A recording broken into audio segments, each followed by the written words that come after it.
Today we're going to be learning about graphing skills.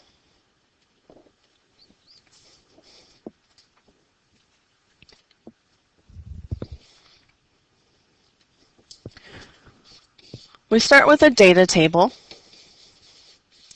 and we'll have distance in meters and time in seconds. So we need to make sure that we have our titles.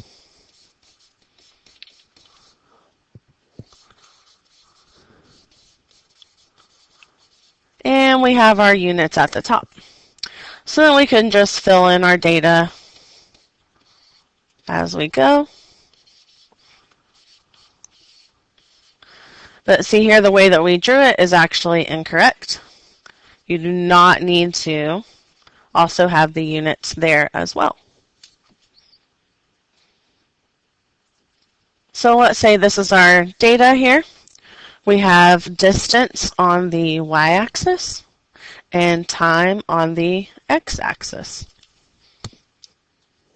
So the first thing we would need to do is decide a title for the graph. And we're just going to call it distance versus time.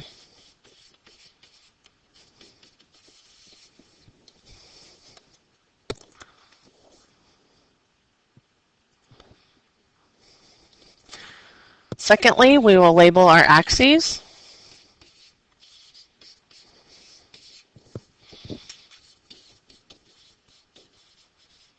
Distance in meters and time in seconds.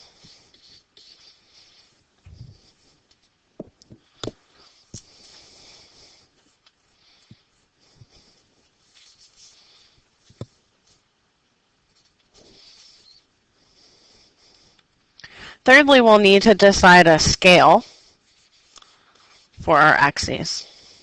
So what you can see with our data, our distance has to go from 12 to 75, and our time needs to go from 1 to 10. So you can decide on a scale. Probably the best way would be counting by tens with your distance.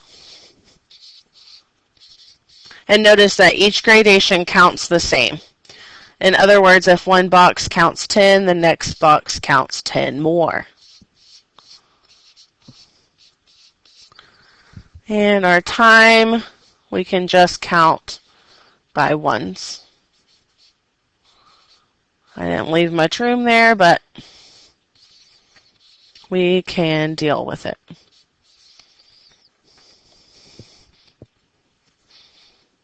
Our next step is to graph the data. We'll do an example. Our first ordered pair is the x is listed first and the y is listed second. So we would have our first point at 112 here. That's ugly. We have our first point at 112.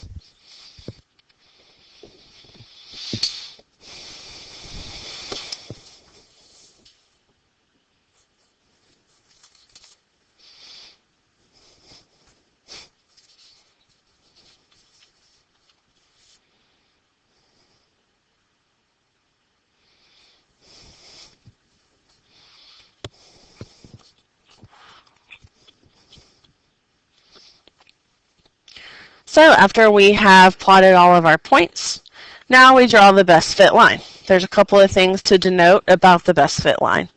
It does not have to go through the origin. If you'll notice, ours does not go through the origin.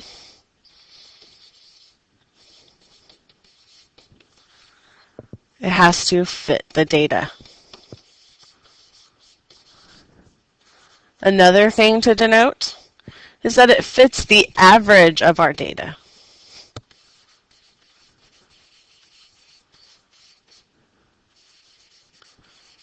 In other words, you'll notice that there's some points that are above and below the line.